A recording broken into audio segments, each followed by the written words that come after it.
The biggest asset crash of all time is well underway, and you better prepare yourself, folks. It's only going to get worse. That's because prices across housing, stocks, crypto, they have so much further to fall. Because if we take a look at 140 years of historical data from the Case-Shiller Home Price Index, we can see that the U.S. housing market, adjusted for inflation, is 50% above its long-run historical average, which implies potentially 50% crash downside from here on out. Meanwhile, the stock market, even with its recent correction in 2022, is still 38% overvalued in inflation and earnings adjusted terms, according to its 140-year average. And I want to be clear about what this means. It means that there's going to be lots of buying opportunities for you all out there. The time is coming for you to buy. And later in this video, I'm going to tell you when that time is, when you're going to have the green light to buy into this down market. But first, you all need to understand why this is happening. Why is there a massive stock sell-off right now? Why did the mortgage market in America shut down over the weekend? Well, it has everything to do with two principal things. Number one is raging inflation. The red hot May 2022 inflation report came in at a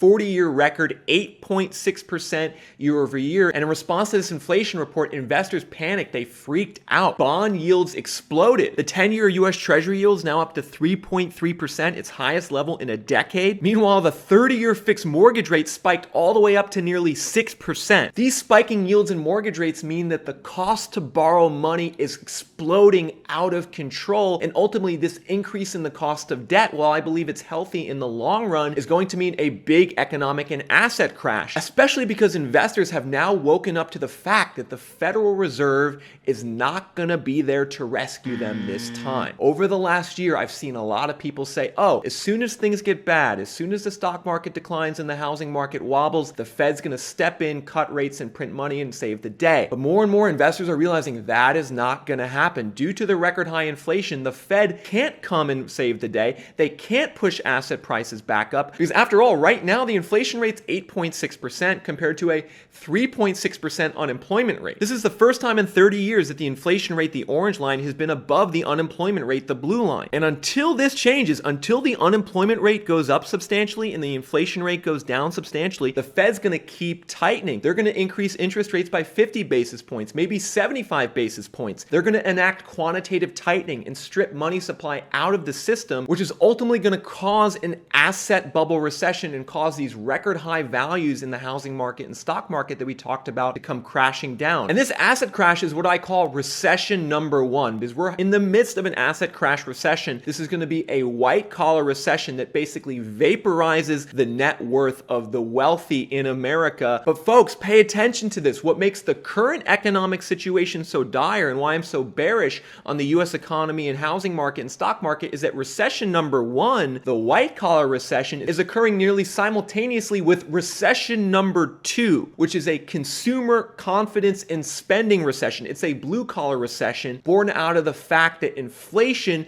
for over 12 straight months has outstripped the growth in wages in America, which means that the average American is getting poorer and poorer every single month. We're seeing their savings rate is now at a record low. American consumer sentiment is now at a record low. Why aren't Americans able to save money? Why are they so pessimistic? Well, when gas prices are up at $5 a gallon, when food prices are increasing at the most in 40 years, that's going to drain savings accounts and make it very hard for Americans to live and spend on a day-to-day basis. And that's why it's so important that you all are preparing for this crash. This is real. It's happening as we speak. For instance, just over the weekend, the U.S. mortgage market ground to a halt. It broke. This is a story that the mainstream media isn't covering yet, but they will by the end of the week. Because take a look at what this 40-year mortgage veteran in the housing market just said. During my last 44 years in the mortgage industry, 4 painful moments stand out. Today makes 5. The red-hot inflation report from May was so awful that it changed the bond market's view of Fed trajectory, and as a result, the mortgage-backed security market went no bid. There were no buyers for mortgage-backed securities. And no buyers for mortgage-backed securities, that means that banks are not going to be able to make new loans and make new mortgages going forward. This is going to mean that the housing crash, which has already gotten well underway, is going to get worse. Mortgage purchase applications, a forward-looking indicator of housing demand, have already crashed down to 2016 levels. Well, the crash in the mortgage-backed security market on Wall Street means that we can expect this mortgage application figure to crash even even further down to the same levels we experienced at the depths of the last housing crash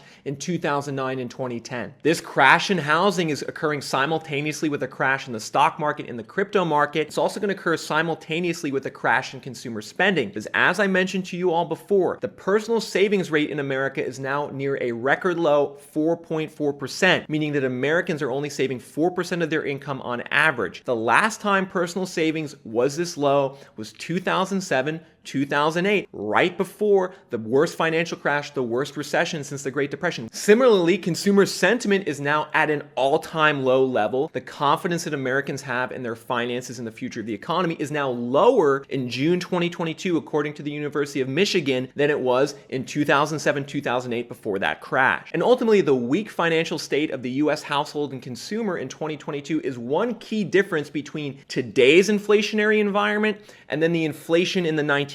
Because I want you all to take a look at this, pay special attention, because this is so important for you to understand the future direction of the economy, to understand this difference between now and the 70s, is that back then, personal savings rate in America, how much Americans were able to save was 10, 11, 12, 13, 14%. Americans, even during the 1970s inflation, were able to save more than the cost of goods was going up. Today, it's the exact opposite. The cost of goods is going up much faster than Americans' savings, which ultimately means that the inflation is not going to be able to sustain itself as Americans at some point are going to run out of money. And they're not going to be able to buy gas at $5 a gallon. They're not going to be able to buy food at exorbitant costs. They're not going to be able to take trips. They're not going to be able to buy a house. They're going to default on their leases and mortgages if this inflation continues above the savings rate and the wage growth rate. And that's why ultimately, ironically, the end result of this inflation is going to be a deflationary crash, because the limiting factor is income and wages. Do people have enough money to support the cost of goods and services? If yes, like they did in the 1970s, then the inflation can continue raging for a decade because Americans have the money. If no, like today, then a deflationary crash is guaranteed, because ultimately there's not enough money to go around in consumers' bank accounts and wallets to support all the economic activity that's occurring, and the end result is then going to be a deflationary recession where the prices of goods plummet,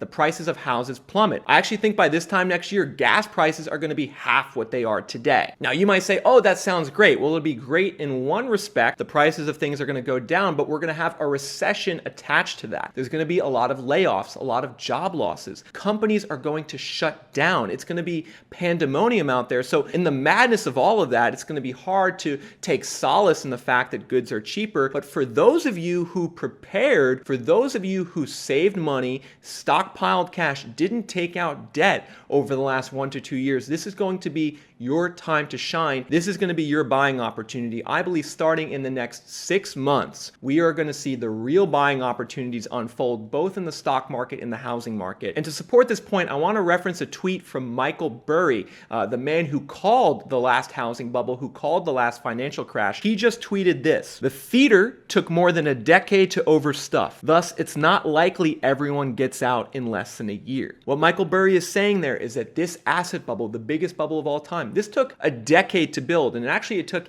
decades to build. So while we're going to see the buying opportunities really start in 6 months, it's going to take longer than that to hit the bottom, because people are still delusional. There's still a lot of cognitive dissonance out there. Despite the fact that the Fed is telling you that they're going to hike interest rates and take money out of the system, I still see a lot of people saying to themselves, oh, that can't happen. And as long as there's a lot of people still saying that, it's a sign we have not yet reached something called market capitulation, which ultimately is a broader acknowledgement among everyone in the market that it's going down. And that's when the true buying opportunities start. So you're going to want to have cash on hand for the initial buying opportunities that come up later in 2022, and then for the rock bottom price buying opportunities that come about in the middle of 2023. You're going to want to have cash on hand for this, because let me tell you folks, the debt markets are going to dry up. It's going to be hard to get a loan. It's going to be hard to trade stocks on margin. It's going to be hard to get a mortgage. mortgage. So you're going to want cash to be able to take advantage of these opportunities over the next 12 months. Additionally, before I sign off today, I want to reveal some opportunities, some investment opportunities that are available right now, actually, not by